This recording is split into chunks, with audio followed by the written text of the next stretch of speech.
The judge's gavel strikes the dark wooden table, and the sound echoes in my bones like an echo of all the years I've lived in silence. Here I am, Eleanor Vance, 67 years old, sitting in this cold courtroom with my wrinkled hands clutching a yellow envelope I've kept for 13 years. My heart pounds so hard, I'm afraid everyone can hear it. Across from me is my daughter, Valerie, in her elegant suit and with her red-tied lawyer pointing at me as if I'm a criminal. Her eyes burn with a rage I don't understand, or perhaps understand all too well. Beside her, Attorney Mark Sullivan reviews some papers with the confidence of someone who believes they have the truth on their side. "Your Honor," Valerie says, her voice trembling but firm, "my mother has had my children for 13 years without my consent. This constitutes parental kidnapping. I never authorized her to take them." Her words sting like sharp daggers. Kidnapping. That word pierces my chest and lodges deep where I keep all my motherly pains. I look back and see my 3 grandchildren, Arthur, 20, Emily, 18, and Andrea, 16, sitting in the 3rd row. Their faces are pale, confused, as if they're watching a movie they don't understand. Judge Theodore Mason, a man with gray hair and tired eyes, observes me over his glasses. "Mrs. Vance, what do you have to say to these accusations?" My fingers squeeze the envelope. Inside are the proofs of a truth I've held for years, protecting it like a treasure or a wound that can't heal. "Your Honor," I say, my voice hoarse, "I didn't kidnap anyone. I simply raised the children my daughter abandoned on my doorstep." "That's a lie!" Valerie shouts, standing up. "I never abandoned them. I had mental health issues. I needed temporary help." Her lawyer calms her with a hand gesture. "Your Honor, my client was hospitalized for severe postpartum depression. She needed urgent medical treatment. Mrs. Vance took advantage of that vulnerability to keep the children and alienate them from their biological mother." I feel the courtroom fill with whispers. Some people in the audience nod as if they've already decided who the victim in this story is. But I know the truth. I've lived it day after day for 13 years. Early mornings, fevers, homework, and hugs when they cried, asking for their mom. "Mrs. Vance," the judge says in a softer tone, "I understand that caring for your grandchildren must have been difficult, but if the biological mother is requesting custody—" "With all due respect, Your Honor," I interrupt, my voice coming out firmer than I expected, "there are things this court needs to know before making any decision." I raise the yellow envelope and hold it high. It's a simple gesture, but I see Valerie's eyes widen with what looks like fear. "Here, I have documents that will completely change this conversation." The judge leans forward. "What kind of documents?" "Proof of what really happened 13 years ago. Proof of why my daughter is here today, and it's not for maternal love." My voice trembles slightly, not from fear, but from an emotion I can't name. Valerie turns pale. "Mom, please don't do this." "Do what, daughter? Tell the truth?" Attorney Mark Sullivan clears his throat. "Your Honor, Mrs. Vance is trying to divert attention from the main issue. Documents from the past don't change the fact that my client has legal rights to her children." "On the contrary," I say, looking directly into my daughter's eyes, "these documents explain exactly why we are here today. They explain why, after 13 years of absolute silence, of not sending a single dollar for her children's expenses, of not even calling it Christmas, my daughter suddenly appears with a lawyer." The silence in the room is heavy, like the air before a storm. I can hear my heart pounding, the rustle of papers the lawyer nervously shuffles, the ragged breathing of my grandchildren behind me. The judge looks at me intently. "Mrs. Vance, are you suggesting there are hidden motives in this lawsuit?" "I'm not suggesting anything, Your Honor. I'm stating that there are." My eyes meet Valerie's, and I see in them the same expression she had as a child when I caught her in mischief. And it's all documented here. "Mom," Valerie whispers, "please think about what you're doing." "I've had 13 years to think," I reply. 13 years of sleepless nights when Arthur had a fever. 13 years of school meetings where I was the only family member present. 13 years waiting for a call from you that never came. Judge Mason gently taps his gavel. Mrs. Vance, are you willing to present these documents as evidence in this case? I look at the envelope in my hands. Inside are the letters Valerie wrote to me, the photos I kept, the receipts I saved, and something else. Something even my grandchildren don't know I have. Something that will change everything. Yes, Your Honor, I am ready. The judge nods and pauses to review his agenda. Very well, Mrs. Vance, but before examining these documents, I would like to hear your full account of the facts. Tell us what happened 13 years ago. I close my eyes for a moment and transport myself back to that day that changed my life forever. It was a rainy Tuesday in October. I was in my small kitchen preparing chamomile tea to calm my nerves after a doctor's appointment where my arthritis had been confirmed to be worsening. Then I heard the knocks on the door. It was near noon. I begin feeling my voice soften with the memory. Valerie appeared at my door with the 3 children. Arthur was 7 years old, Emily 5, and Andrea barely 3. They were dirty, their clothes wrinkled, and the little ones were crying from hunger. I look over at my grandchildren. Arthur gives me a sad smile, as if remembering fragments of that day. Emily's eyes are glassy, and Andrea, my little Andrea, hugs herself as she did when she was a scared child. My daughter entered my house like a hurricane, I continue. She carried a plastic bag with some of the children's clothes, all jumbled, nothing clean. She told me, "Mom, I need you to keep them for a while.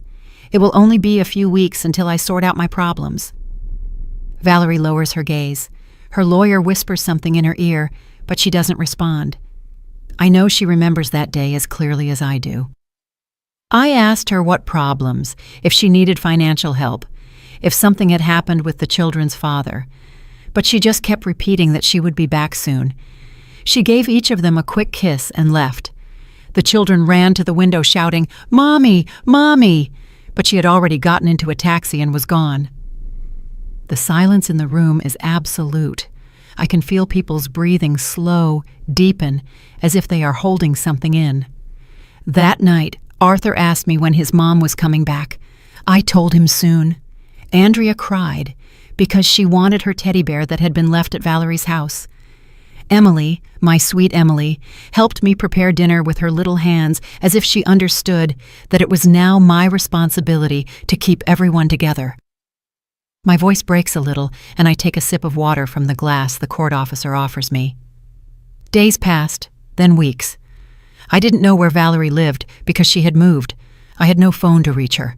The children asked about her every day. Arthur started wetting the bed at night. Emily stopped talking for almost a month, and Andrea, my little Andrea, developed a cough that wouldn't go away.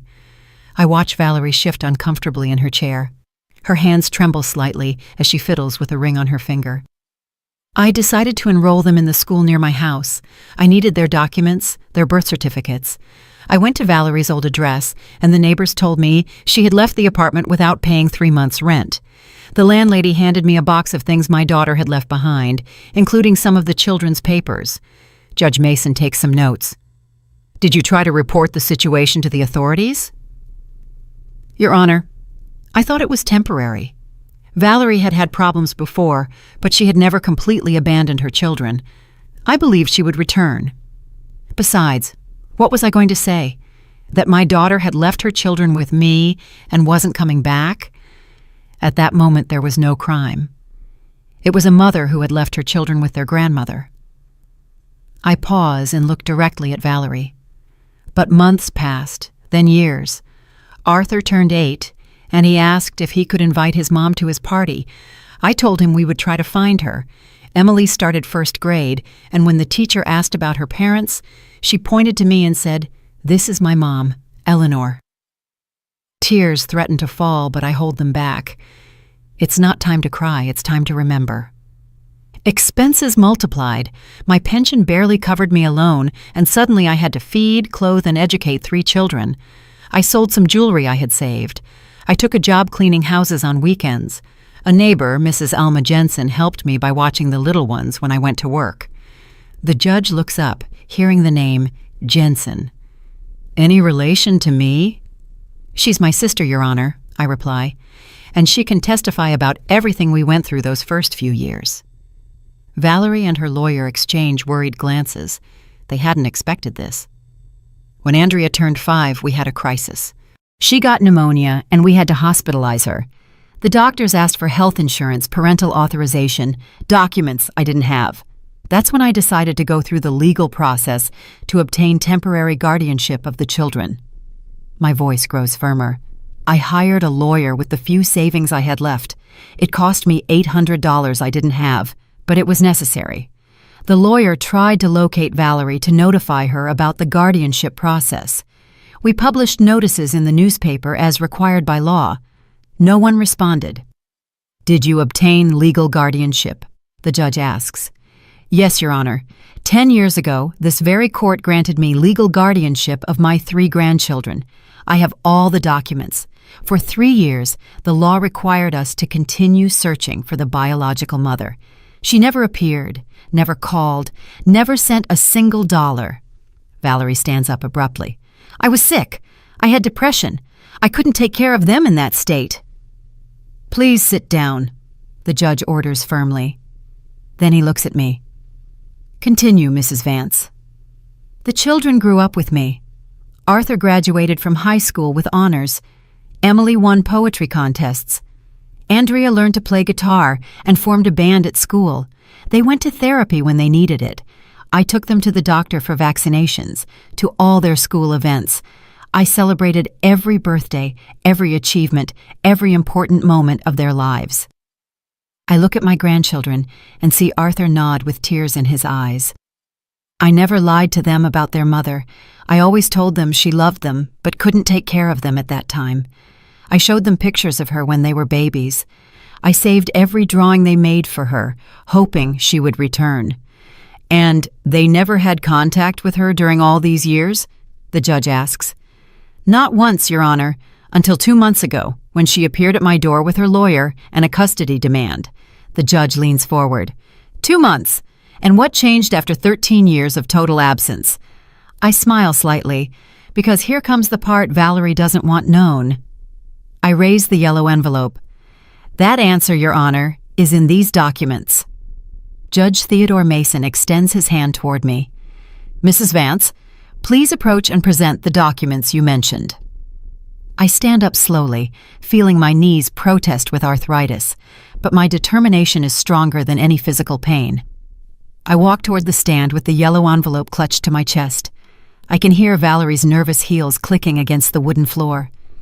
"Your Honor," Attorney Mark Sullivan says, standing up, "I request that any document presented be examined by the defense before being admitted as evidence." "Of course," the judge replies. "Mrs. Vance, hand the documents to the clerk to be reviewed by both parties." I open the envelope carefully, as if it were a treasure chest I'd protected for years. My fingers tremble slightly, not from fear, but from the emotion that the truth is finally coming to light. Inside are photographs, handwritten letters, receipts, and some folded papers that form the heart of this story. "Let's start with this," I say, pulling out a packet of photographs tied with a red ribbon. "These are photos I took the day Valerie left the children with me." The clerk takes the photographs and passes them to the judge, who examines them one by one. His expression gradually changes, becoming more serious. "Describe what we see in these images, Mrs. Vance." The first photo shows Arthur in dirty, torn clothes. You can see his shoes have holes in the soles. The second is of Emily, who had dried food marks on her face and tangled hair. The third is of Andrea, my little Andrea, who was wearing a diaper that clearly hadn't been changed in hours. Valerie covers her face with her hands. Her lawyer whispers something to her, but she shakes her head repeatedly.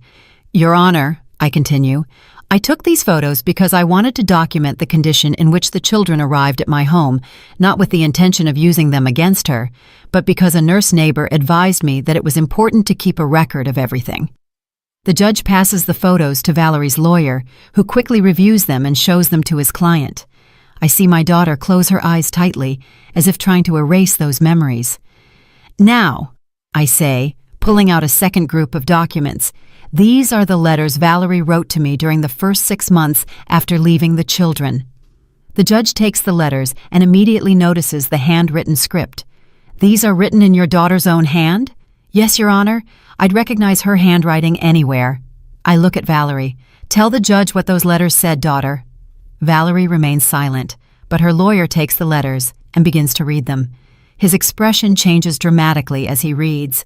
"Your Honor," I say with a clear voice, "in the first letter, dated 3 weeks after she left the children, Valerie wrote to me that she had met a man named Javier Dawson and that she was moving with him to another city. She asked me to take care of the children a little longer because her new partner didn't want immediate family responsibilities." The silence in the room is so profound that you could hear a pin drop. All eyes are fixed on Valerie, who has begun to cry silently. "In the second letter," I continue, "she informed me that she was pregnant with Javier's child and that she couldn't return for the children because he had threatened to leave her if she brought burdens from the past into their new life." "Pregnant?" the judge asks with surprise. "Yes, Your Honor. My daughter had another child with Javier Dawson, a boy who is now 12 years old and lives with them. A child she could raise because it was convenient for her new relationship." Arthur, Emily, and Andrea exchange looks of shock from their seats. This information is new to them. I never told them they had a younger brother because I didn't want to hurt them more than they already were. "In the third letter," my voice grows harder, "Valerie asked me to sign some papers officially renouncing any claim to her so she could start a new life without legal complications. She offered me $500 for the expenses I had incurred with her children up to that point." Attorney Mark Sullivan is pale. This information was clearly not part of the version his client had told him. "And you signed those papers?" the judge asks. "No, Your Honor. I wrote back telling her I didn't want her money, but if she really wanted to disappear from our lives, she should do it completely. I told her not to contact us again until she was truly ready to be a mother." I pull another document from the envelope.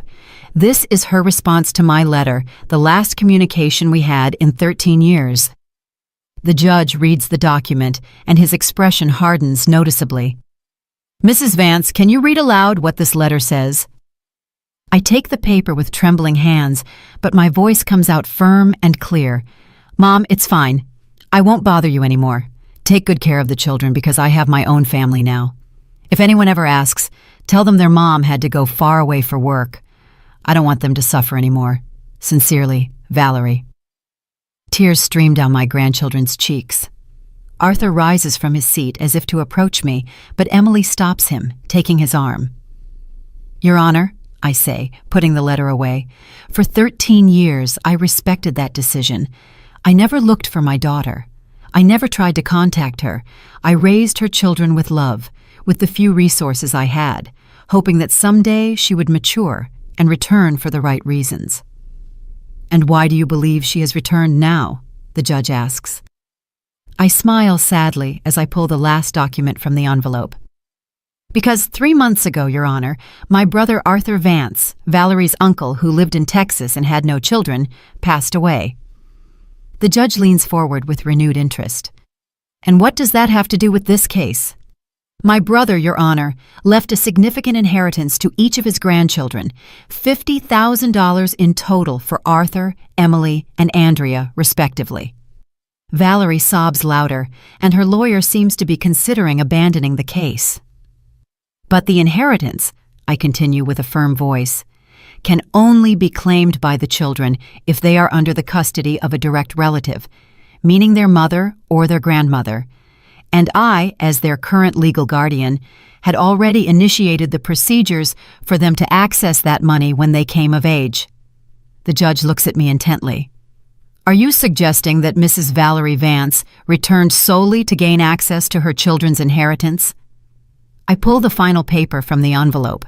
It's a copy of a legal document that was difficult to obtain. "Your Honor, this is a private report I commissioned about my daughter's activities in recent months. It shows that exactly 2.5 months ago, she hired the services of attorney Mark Sullivan and began investigating my brother's inheritance." Valerie's lawyer stands up abruptly. "Objection! That investigation is private and illegal." "It's completely legal," I reply calmly. I hired a licensed private investigator after my daughter suddenly appeared at my door with legal threats. I had every right to protect my grandchildren. The judge taps his gavel. Order in the court. He looks at me with an expression that mixes respect and curiosity. Mrs. Vance, is there anything else in that envelope the court should know? I look at the envelope, which now feels much lighter, but I know it still holds the most important secret of all. Yes, Your Honor. There's something else, something even my grandchildren don't know yet. Judge Theodore Mason adjusts his glasses and looks at me with an intensity he hadn't shown before. Mrs. Vance, what else does that envelope contain that you consider relevant to this case? My fingers search for the last document, hidden at the bottom of the yellow envelope. It's a sheet, folded several times, yellowed with time, but containing the most important words of this story. However, before revealing it, I know there's something I must do. Your Honor, before showing this last document, I would like the court to hear directly from my grandchildren. I believe it's only fair that they express their own opinion about this situation. Valerie sits up in her seat with hope in her eyes. Her lawyer, Mark Sullivan, nods quickly. Your Honor, my client agrees. The minors have the right to express their preferences. The judge considers the request. Very well, Arthur Vance. Please approach the stand. My eldest grandson rises slowly. At 20 years old, Arthur is a tall, slender young man with his grandfather's intelligent eyes and the sensitivity he inherited from our family. He walks to the stand with measured steps, as if each movement requires conscious decision. Arthur, the judge says in a gentle voice, I understand this situation must be very difficult for you. I want you to know that you can speak freely. Do you remember your biological mother? Arthur swallows and glances briefly at Valerie before answering. Yes, Your Honor, I have some vague memories. I remember there was a lot of confusion at home. I remember that sometimes there wasn't food and that my grandma Eleanor would show up with bags from the grocery store. I remember the day we arrived at her house and she bathed us, gave us clean clothes, and made us chicken soup. And how do you feel about your mother's absence during these years? Arthur closes his eyes for a moment. Your Honor, for a long time I was angry. I didn't understand why my mom didn't come back. My school friends had parents who picked them up, who went to their soccer games, who helped them with homework. I had my grandma Eleanor, who worked 2 jobs to support us and still never missed a school meeting. I watch Valerie cry silently, but Arthur continues with a maturity that breaks my heart. When I turned 15, I stopped being angry. I understood that my grandma had sacrificed her peace of mind, her health, and her savings for us. I understood that she had no obligation to raise us, but she did it because she loves us. And now that your biological mother has returned requesting custody, how do you feel? Arthur looks directly at Valerie. Mom, if I can call you that, I'm glad to know you're doing well. I'm glad to know you were able to overcome your problems, but I can't pretend these 13 years didn't happen.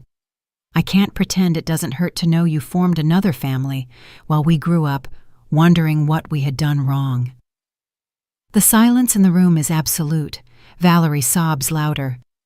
Where would you like to live, Arthur? The judge asks. Your Honor, I'm already of legal age. I can legally make my own decisions, but if my answer can help protect my younger sisters, then the answer is clear. I want to stay with my grandma Eleanor. She's the one who raised us, who loves us unconditionally, who never abandoned us. Arthur returns to his seat, and the judge calls Emily. My 18-year-old granddaughter walks to the stand with the grace that has always characterized her, but I can see the tension in her shoulders. Emily, you are also of legal age. What is your perspective on this situation? Emily takes a deep breath before speaking.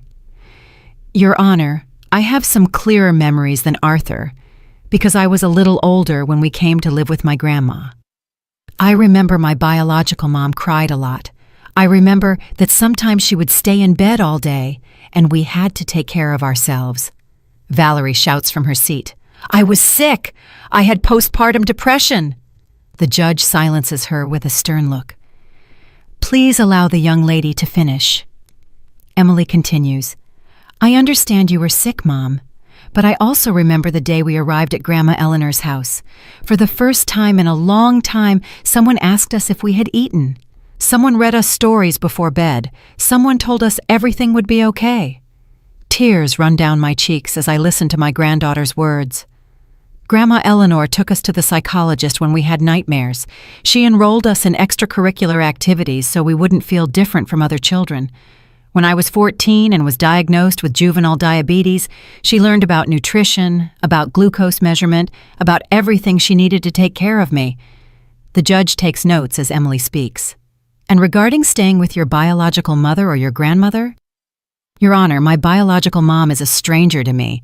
I know she shares my blood, but my Grandma Eleanor shared my childhood, my adolescence, my fears, and my dreams. The decision is easy. Finally, the judge calls Andrea. My youngest granddaughter, 16, approaches the stand with the determination that has always characterized her. She is the most physically similar to me, but she has a rebellious spirit that reminds me of Valerie when she was young. Andrea, you are a minor, but your opinion is very important to the court. What do you remember about your life before coming to live with your grandmother? Andrea looks at Valerie with an expression I can't decipher. Your Honor, I was very little, but I remember things. I remember being hungry. I remember crying and no one coming. I remember the smell of the house where we lived, a smell of sadness and abandonment. Valerie folds in on herself as if her youngest daughter's words were physical blows. But I also remember, Andrea continues, the first day at Grandma Eleanor's house. I remember she gave me a warm bath and put me in clean pajamas that smelled like fabric softener. I remember she made me warm milk with honey before bed and sang me a lullaby. Would you like to get to know your biological mother better? The judge asks. Andrea thinks for a moment. Your Honor, I'm not going to lie. I'm curious to meet the woman who gave me life, but I'm also scared. Scared that she'll leave again. Scared that her promises are like the ones she made 13 years ago. And where do you feel safest? With my Grandma Eleanor, Your Honor. She has never failed me, never lied to me. When I asked her why my mom had left, she didn't invent pretty stories. She told me the truth, that sometimes adults make difficult decisions, and that she loved me enough to stay. Andrea returns to her seat, and the judge addresses me again. Mrs. Vance, your grandchildren have been very clear in their preferences. Is there anything else the court should know before making a decision? I look at the yellow envelope in my hands, and then I look at my 3 grandchildren. They have been brave in speaking their truth. Now it's my turn to be brave with mine. Yes, Your Honor, there's something else, something that will completely change the perspective of this case. I pull the last document from the envelope. It's a sheet I've folded and unfolded so many times that the crease lines are permanent. This is a document I found 2 years ago among the things Valerie abandoned in her apartment, a document she herself wrote and signed. Valerie turns pale as a ghost. Her lawyer leans toward her, but my daughter shakes her head repeatedly. What kind of document, Mrs. Vance? A voluntary renunciation of parental rights, Your Honor, written in my daughter's own hand, signed and dated 3 days after she left the children with me. Judge Theodore Mason stands up abruptly, his expression transforming from professional curiosity to absolute shock. A voluntary renunciation of parental rights? Mrs. Vance, are you sure about what you're saying? Completely sure, Your Honor. I extend the document towards the court clerk. This paper was among the things Valerie abandoned in her apartment. The landlady gave it to me along with photographs and other personal documents my daughter left behind. Valerie stumbles in her seat as if she's about to faint. Her lawyer, Mark Sullivan, takes the document with trembling hands, and his face loses all color as he reads it. This can't be real, he murmurs. Read it aloud, please, the judge orders. The lawyer clears his throat and begins to read in a choked voice. I, Valerie Vance, 26 years of age, hereby voluntarily relinquish all my rights as mother of Arthur Vance, 7 years old, Emily Vance, 5 years old, and Andrea Vance, 3 years old. I acknowledge that I do not have the emotional, economic, or psychological capacity to raise them adequately. The silence in the room is so profound that you can hear the agitated breathing of everyone present. My grandchildren look at each other with expressions of confusion and pain. "Continue," the judge says in a grave voice. "I fully authorize my mother, Eleanor Vance, to make all legal, medical, and educational decisions related to my children. I waive any right to visit them, contact them, or claim them in the future.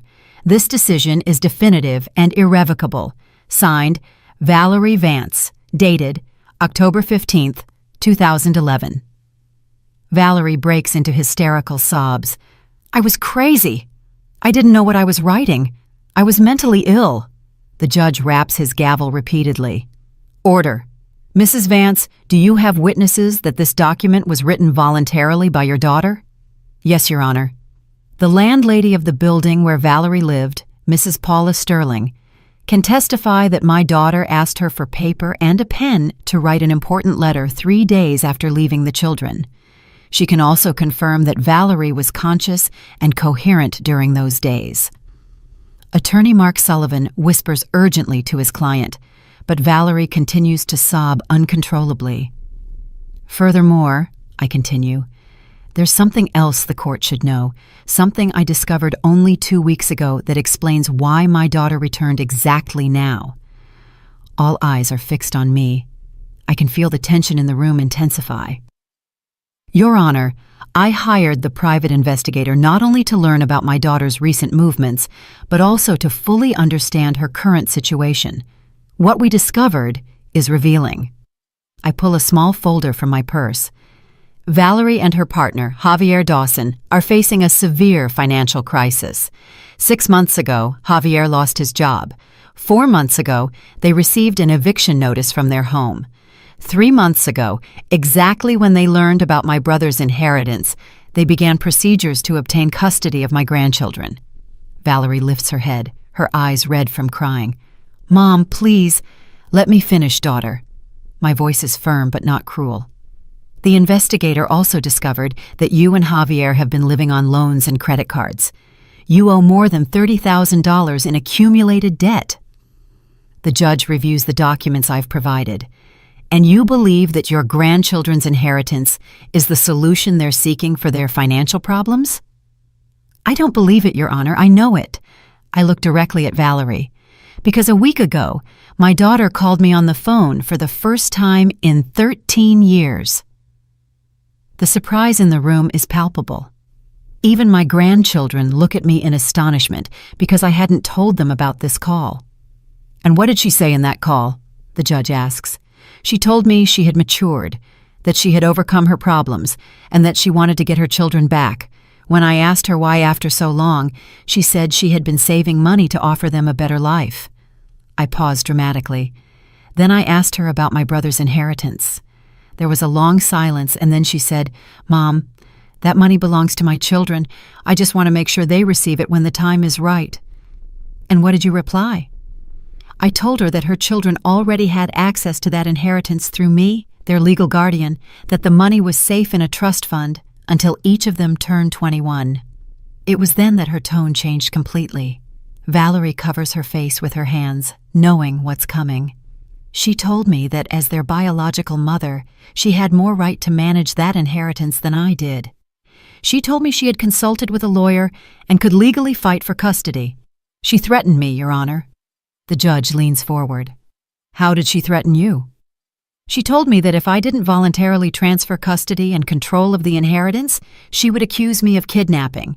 She told me she had witnesses who could testify that I had intentionally alienated the children from her.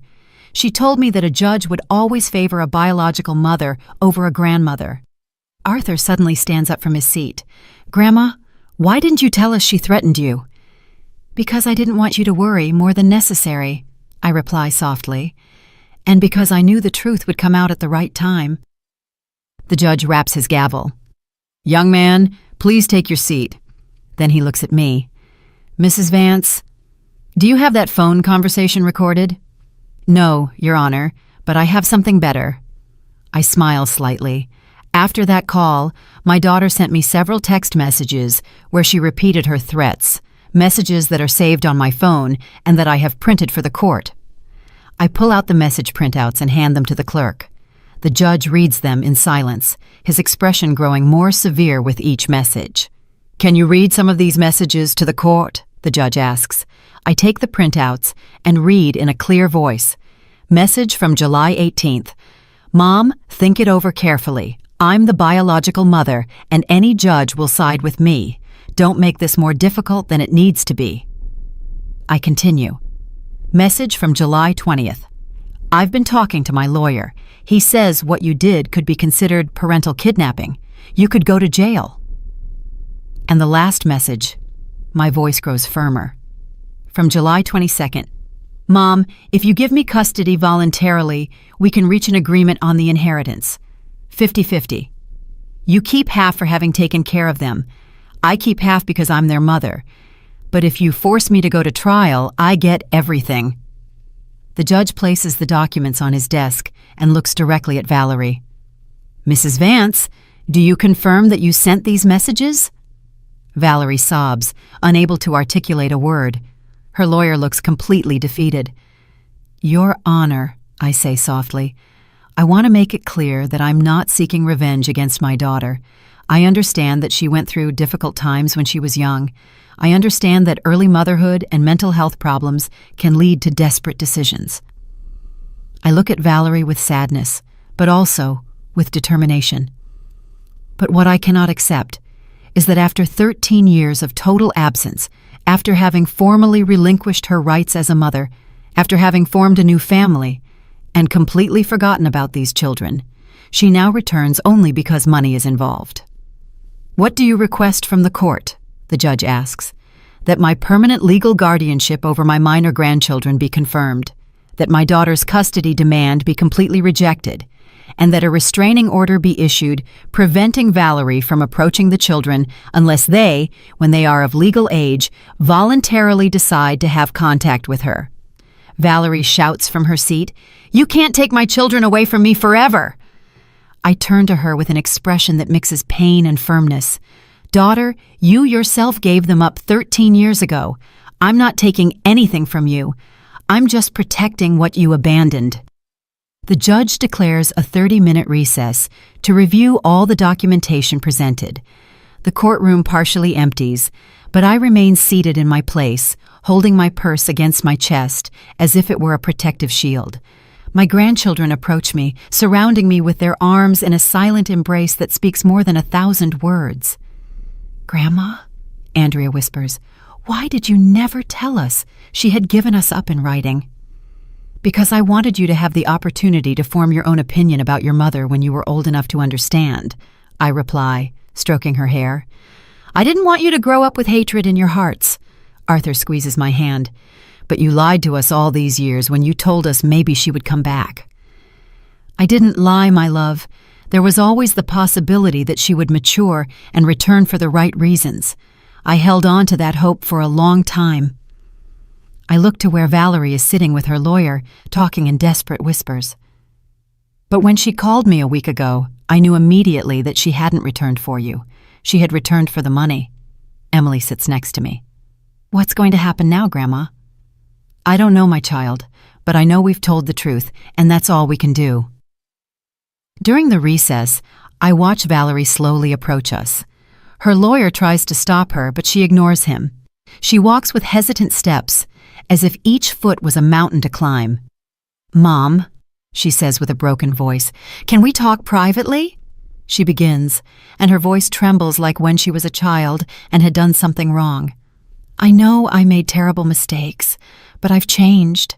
I've really changed." "Have you changed, Valerie, or do you just need money?" My question is direct, but not cruel. After so many years, I've earned the right to brutal honesty. She lowers her gaze. "Both are true. Yes, I need the money, but I've also missed my children all these years." "You've missed them?" My voice rises slightly. Valerie, you had 13 years to miss them. 13 years to call, to write, to send a postcard at Christmas. 13 years to ask how they were, if they needed anything, if they remembered you. I was scared, she whispers. I was scared they would hate me for abandoning them. Then why now? Why, after 13 years of fear, do you suddenly have the courage to fight for them in court? Valerie leans against the window, as if needing physical support to continue the conversation. Because Javier told me that if I didn't try to get my children and their inheritance back, he would leave me. He told me he couldn't stay with a woman who had given away $50,000. The brutal honesty of her confession catches me off guard. For a moment, I see the scared girl she once was, caught between impossible decisions. Then you haven't changed at all, I say with deep sadness. 13 years ago, you made a decision based on what a man demanded of you. Today you are here for the same reason. It's not that simple. Her voice rises, but she immediately looks around to make sure no one hears us. Mom, you don't understand the pressure I've lived under. Javier has supported me all these years. Without him, I have nothing. I don't have a job. I don't have my own home. I don't have savings. And what about your other child? The child you could raise because it was convenient for your relationship? Valerie stumbles as if I had slapped her. Paul is different. He was born within my marriage to Javier. He was part of our plans. Arthur, Emily, and Andrea were also your children. Valerie, they also deserved unconditional love. But I couldn't give them that, she explodes, tears streaming down her face. I was a kid when I had them. I didn't know how to be a mother. Every time Arthur cried, I cried too. Every time Emily had nightmares, I had panic attacks. I couldn't handle them. For the first time in this conversation, I feel a pang of compassion for my daughter. Then why didn't you ask me for help at that time? Why didn't you come to me and say, Mom, I can't do this alone? Because I was afraid you'd judge me. I was afraid you'd think I was a bad mother. Valerie, my voice softens. I would have helped you. We would have found a way to raise them together. But you chose to run away. You chose to abandon them completely. I know, she sobs. I know, and I've lived with that guilt all these years. But Mom, now I can offer them something better. With the inheritance, I can give them a life I could never give them before. With the inheritance, Valerie, are you listening to me? It's not about the money. It's about 13 years of absence. It's about you writing a renunciation of parental rights. It's about you forming another family and completely forgetting about them. Valerie straightens up, and for a moment, I see a flicker of the determination that characterized her when she was young. Mom, legally, I'm still their biological mother. That paper I wrote wasn't notarized. It wasn't presented before a judge. Technically, it doesn't have full legal validity. And there it is. The true Valerie emerges again, calculating and manipulative. So, this was never about getting your children back. This is about winning a legal case to access the money. It's about both things, she insists. Mom, we can reach an agreement. I'll take the children, but you can visit them whenever you want. We can share the responsibility of raising them, and about the inheritance, we can divide it fairly. You've spent money on them all these years. It's fair that you receive compensation. Compensation. The word comes out of my mouth like poison. Valerie, do you think I raised your children expecting financial reward? Do you think I took them to the doctor when they had a fever because I expected someone to pay me for it? Do you think I stayed up all night when they had nightmares because I expected to receive money in return? Stop. Just stop. Valerie covers her ears like a child who doesn't want to hear the truth. I'm not going to stop, Valerie, because this is what you need to hear. I didn't raise those children as an investment. I raised them because I love them, because they are my blood, because when you abandoned them, someone had to love them unconditionally. Valerie lowers her hands and looks at me with an expression I hadn't seen in years. It's the same look she had as a teenager when she realized she had made a serious mistake. Mom, she says in a very small voice, what do I have to do for you to forgive me? The question catches me off guard. For years I had imagined this moment. I had thought about what I would tell her if she ever asked for forgiveness. But now that I'm here, The words don't come easily. Valerie, forgiveness isn't something you negotiate. It's not something you get in exchange for doing the right things now. Forgiveness is something you give because you choose to free yourself from resentment. So do you forgive me? I look at my daughter, this 39-year-old woman who still seeks her mother's approval, and I feel a complex mixture of love, disappointment, sadness, and hope. I forgive you for being a scared child who didn't know how to be a mother. I forgive you for making desperate decisions when you felt overwhelmed. I forgive you for running away when the responsibility became too heavy. Valerie smiles with hope, but I continue. But I cannot forgive you for coming back only when money is involved. I cannot forgive you for threatening me with jail to get what you want, and I cannot allow you to hurt those children again. The smile disappears from her face. So there's nothing I can do? Yes, there is something you can do, I reply firmly. You can go back to your life, work on your personal problems, and when you have truly matured and changed, when you can offer genuine love without expecting anything in return, then perhaps your children will decide for themselves if they want to meet you. And the inheritance? The inheritance belongs to them, Valerie, and I will make sure they receive it when they are ready to manage it responsibly. A court officer appears in the hallway. The recess is over. The judge is ready to continue. As we walk back to the courtroom, Valerie takes my arm gently. Mom, one last question. If I withdraw the lawsuit now, would you allow me to see the children occasionally for supervised visits? I stop and look directly into her eyes. That decision isn't up to me, Valerie. It's up to them. If they want to meet you, I will respect their decision, but I won't pressure them to do so. We enter the courtroom where the judge is waiting for us, and I know that the next few minutes will determine the future of my family. Judge Theodore Mason takes his place on the bench, and the courtroom fills again with palpable attention. Valerie and her lawyer, Mark Sullivan, return to their table, but I can tell something has changed in her posture. She is more slumped, smaller, as if the conversation in the hallway had drained all her fighting energy. Ladies and gentlemen, the judge begins in a solemn voice, I have had time to review all the documentation presented, and I must say that this case presents very disturbing elements that go beyond a simple custody dispute. He looks directly at Valerie. Mrs. Vance, after examining the renunciation of parental rights written in your own hand, the text messages where you threaten your mother, and the documented history of abandonment for 13 years, I have some very serious questions to ask you.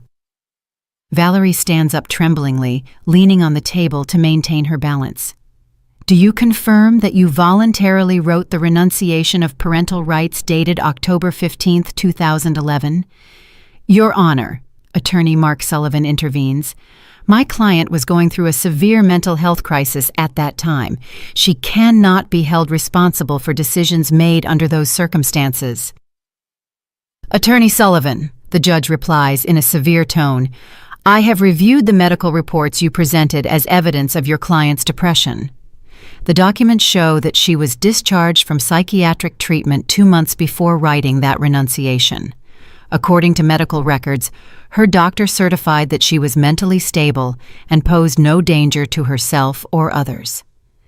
Valerie stumbles, and her lawyer helps her sit down. Furthermore, the judge continues, I have checked public records and found that Mrs. Valerie Vance legally married Mr. Javier Dawson on December 20th, 2011, just 2 months after writing the renunciation of parental rights.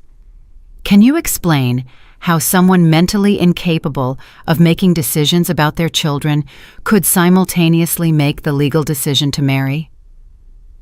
The silence in the courtroom is absolute. I can hear my own heart pounding as I await my daughter's answer. Your Honor, Valerie says with a broken voice, I just wanted to start over. I thought it would be better for everyone. Better for everyone, or better for you? The judge's question is direct and sharp. Valerie breaks into tears and cannot answer. The judge continues, Mrs. Vance, I have also reviewed the school records of your son, Paul, born in 2012.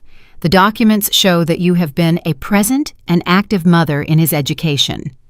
You have attended parent meetings, school events, and maintained a stable home for him for 11 years. This demonstrates that you did have the capacity to be a mother, but you chose to exercise that capacity only with the child who was convenient for you. Every word from the judge falls like a hammer on the coffin of Valerie's hopes. I watch her collapse in her chair, completely defeated. But most concerning of all, the judge says, raising the printed text messages, are these explicit threats you made to your mother. Threatening with false accusations of kidnapping is not only morally reprehensible, but constitutes extortion, a serious felony. Attorney Mark Sullivan stands up desperately. Your Honor, I request a recess to consult with my client about the possibility of withdrawing the lawsuit. Attorney Sullivan, the judge replies firmly, in light of the evidence presented, especially the threats of extortion, I have a legal obligation to refer this case to the district attorney's office to evaluate whether criminal charges should be filed against your client. Valerie shouts from her seat, "No, please! I just wanted my children back!" Mrs. Vance, the judge says in a severe voice, you did not want your children back. You wanted to recover the inheritance money. The evidence is overwhelmingly clear on that. He turns to me. Mrs. Eleanor Vance, do you wish to file charges for extortion against your daughter? The question catches me off guard.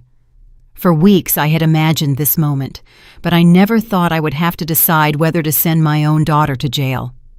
I look at Valerie, who watches me with pleading eyes. Then I look at my grandchildren, who await my answer with tense expressions.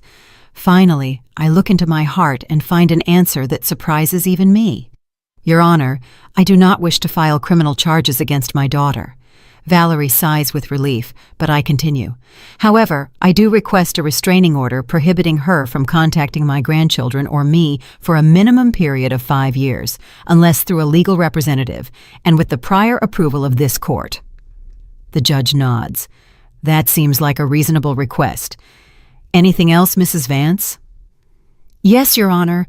I request that it be established in the public record that Mrs. Valerie Vance voluntarily relinquished all her parental rights over Arthur, Emily, and Andrea Vance on October 15, 2011, and that any future attempt to claim custody or rights over these minors be considered frivolous and without legal merit. Granted, the judge says, making notes in his documents. Valerie stands up, swaying. Mom, please don't do this. Don't take my children away from me forever. I turn to her, and for the first time in this entire hearing, my voice comes out soft but unwavering. Valerie, I'm not taking anything from you. You let them go 13 years ago. You wrote that renunciation. You chose to form another family and forget about them. I'm just protecting what you abandoned. But they're my children, she sobs. No, I reply firmly. They are the children you had, but I am the one who raised them. I am the one who loves them unconditionally. I am the one who sacrificed my peace of mind, my health, and my money to give them a stable home. Arthur rises from his seat in the gallery.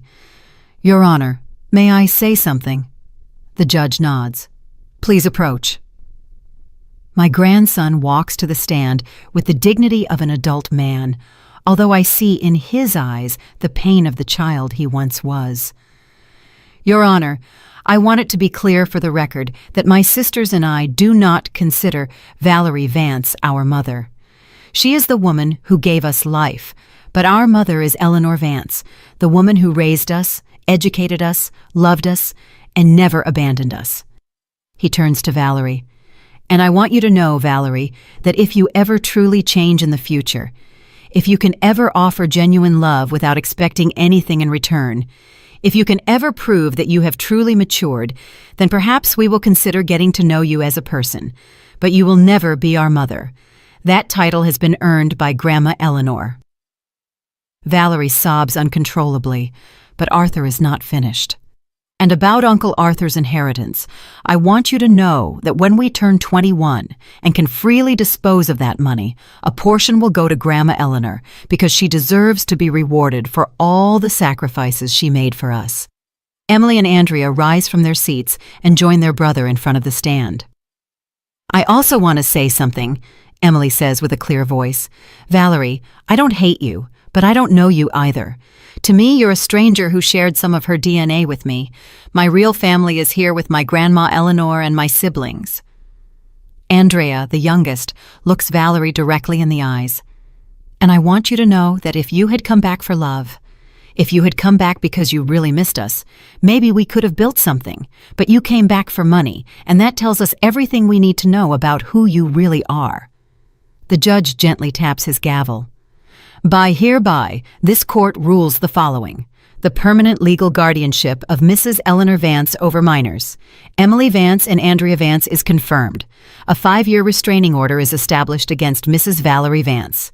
The custody demand filed by Mrs. Valerie Vance is declared null and void, and she is prohibited from filing similar lawsuits in the future without substantial new evidence of a change in circumstances. Valerie collapses completely, held up only by her lawyer.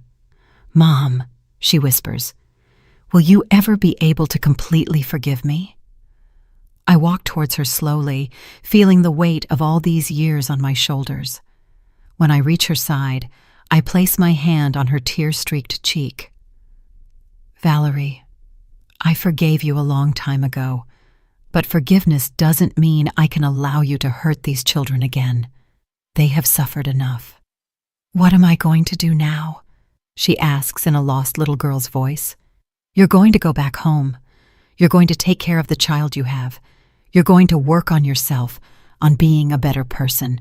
And perhaps someday in the future, when you have truly changed, my grandchildren will decide for themselves if they want to meet you. And if Javier leaves me because I didn't get the money? I sigh deeply. Then perhaps it's time you learn to stand on your own 2 feet, daughter. Perhaps it's time you stop basing your decisions on what men expect from you. The judge stands, indicating that the hearing is over. This court is closed. As we leave the courtroom, I feel a strange mix of triumph and sadness. I won the legal battle, but I lost hope that my daughter had returned for the right reasons. But when my grandchildren surround me with their arms in the courthouse hallway, I know I made the right decisions. Sometimes love means protecting those you love, even if it hurts those you also love. 3 months after the trial, I'm sitting in my small kitchen, watching Andrea practice guitar for her school recital. The evening light streams through the window and illuminates her concentrated face, so much like mine when I was her age. Arthur is in college, studying engineering on a full scholarship we secured after much effort. Emily works part-time at a bookstore while finishing high school. Life has found its rhythm again, but differently, more peacefully. There's no longer that constant tension of wondering if someone will come to take the children. There are no more sleepless nights thinking about legal demands. The restraining order has given us the peace we needed. The doorbell rings and I go to open it. It's Mrs. Alma, my neighbor and the judge's sister, bringing a tray of freshly made tamales. Eleanor, look what I brought you, she says with her maternal smile. I know you've been working hard, and I thought these would do you good. Thanks, Alma. Come in. Let's have some coffee. As we prepare the coffee, Alma looks at me with that expression I know well. She has something to say, but doesn't know how to begin. Just say it, Alma. I've known you for 40 years. It's about Valerie, she says finally. My brother Theodore told me she's been asking for information on how to appeal the decision. I feel a knot in my stomach, but I take a deep breath. And what did they tell her? That she has no legal grounds to appeal, that the renunciation of parental rights she wrote is valid, especially considering her subsequent behavior. But Eleanor, there's something else. Javier left her last week. He took their son, Paul, and told her he couldn't stay with a woman who had lost $150,000 for being stupid. The news hits me like a slap. Despite everything Valerie did to me, she's still my daughter, and it hurts to know she's suffering. Where is she living now? In a small apartment near downtown. She's working cleaning offices at night. Theodore says she looks terrible, very thin, very sad. Andrea stops playing guitar and approaches us. Are you talking about my biological mom? Yes, my love, I reply honestly. It seems she's going through a difficult time. Andrea sits next to me. Do you feel bad for her, Grandma? The question takes me by surprise with its maturity. Yes, I feel bad. Despite everything that happened, she's still my daughter. I don't like knowing she's suffering. But that doesn't mean we did anything wrong by defending ourselves, right? I smile and caress her hair. No, my love. Sometimes in life we have to make difficult decisions. You can feel compassion for someone and at the same time protect yourself from them. Alma interrupts us gently. Eleanor, there's something else you should know. Valerie has been asking about the children. She hasn't violated the restraining order, but she's been asking neighbors how they are, if they're doing well in school, if they need anything. Do you think she's planning something? I ask with concern. I don't know, but Theodore wanted you to know, just in case. That night, after Andrea goes to sleep, I stay awake thinking about Valerie. I imagine her alone in that small apartment, without her partner, without her son, without a stable job. I imagine her regret, her loneliness, her desperation. The next day, I make a decision that surprises even me. I go to the supermarket and buy a week's worth of food: rice, beans, chicken, vegetables, bread, milk. I pack it all into bags and drive to the address Alma had given me. The building is old and run down. I climb the stairs to the 3rd floor and knock on the door of apartment 3B. I hear slow footsteps and then Valerie's voice through the door. Who is it? It's me, Valerie, your mom. There's a long silence, then the sound of bolts opening. The door opens and I see my daughter. Alma was right. She looks terrible. She has lost a lot of weight. She has deep dark circles under her eyes, and her clothes are clean but very worn. Mom, she whispers, as if she can't believe I'm there. What? What are you doing here? I brought you some things, I say, lifting the bags. May I come in? She steps aside, and I enter the apartment. It's small but clean. An old sofa, a kitchen table with 2 chairs, a small television. On the table are stacked unpaid bills. Why? She asks, as I put the bags in the kitchen. Because you're my daughter, I reply simply. Because despite everything that happened, I can't see you go hungry. Valerie collapses on the sofa and breaks into tears. Mom, I lost everything. Javier took Paul. He told me I was a loser, that I had had the opportunity to get easy money and had ruined it by being sentimental. I sit next to her. And what did you tell him? Nothing. I didn't say anything because I knew he was right. I'm a loser. I lost my first children. I lost the inheritance. I lost Paul. I lost my house. Valerie, I say in a soft but firm voice, you didn't lose your first children. You abandoned them. There's a difference. She looks at me with eyes swollen from crying. You're always going to remind me of my mistakes. I'm not going to remind you, but I'm also not going to let you rewrite history. If you really want to change, you have to start by accepting the truth of what you did. And what truth is that? I stand up and walk to the window overlooking the street. That you had 3 beautiful children and you abandoned them because they weren't convenient for your new relationship. That you formed another family and completely forgot about them for 13 years. That you only came back when money was involved. I know all that, she explodes. I live with that guilt every day. I turn to her. Guilt is useless, Valerie. Guilt is disguised self-pity. What is useful is genuine repentance and a real desire to change. And how do you know if my repentance is genuine? Because if it were genuine, you wouldn't have come back asking for custody. You would have come back asking for forgiveness. You would have come back asking how you could help, not what you could get. Valerie remains silent for a long time. Finally, she asks, Is there any way I can ever meet my children again? Maybe, I reply. But it would have to be on their terms when they are ready, if they ever are. And in the meantime, work on yourself, get psychological help, find a stable job, learn to live alone without depending on a man. become the woman you would have wanted their mother to be. I walk towards the door. The food will last you a week. After that, you'll have to manage on your own. Will you visit me again? She asks in a small voice. I don't know, Valerie. That depends on you, on the decisions you make from now on. I leave the apartment feeling strange. I don't know if I did the right thing by coming here, but I know I couldn't let my daughter go hungry no matter what she had done. When I get home, Arthur is in the kitchen studying. He looks up when I enter. Grandma, where were you? I was looking for you. I went to see your biological mom, I tell him honestly. His expression changes immediately. Why? Because she's hungry and she's still my daughter. Arthur closes his books and looks at me seriously. Grandma, I hope that doesn't mean you're going to let her back into our lives. No, my love. It means I'm capable of feeling compassion without compromising our safety. He nods slowly. Do you think she'll ever really change? I don't know, I reply honestly. But if she does, it will be because she decided to change, not because we pressured her or rescued her. That night, as I prepare for bed, I think about the lessons this experience has taught us. Sometimes the truest love is the one that sets boundaries. Sometimes protecting those you love means saying no to those you also love.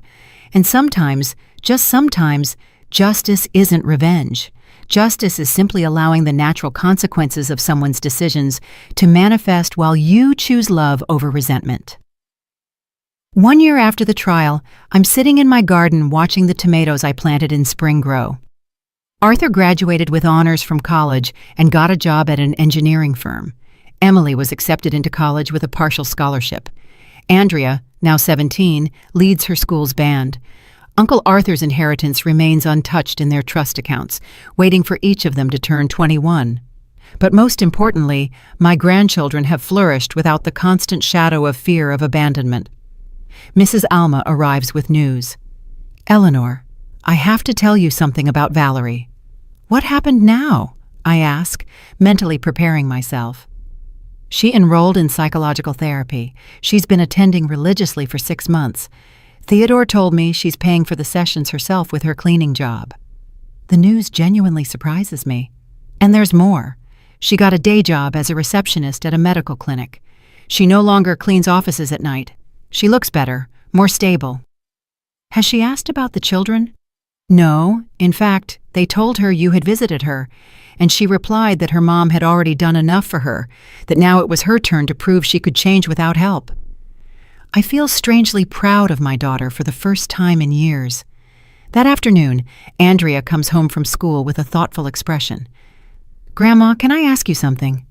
Always, my love. Do you think I'll ever want to acknowledge my biological mom? The question doesn't surprise me. I knew this moment would eventually come. I don't know, Andrea. It's a decision only you can make when you're ready. Would you be upset if someday I decided to meet her? No, my love. I would be proud of you for making your own decisions as a responsible adult. And if I decided never to meet her, I would be proud of that too. The decision is completely yours. That night, as I prepare dinner, I reflect on everything we've lived through.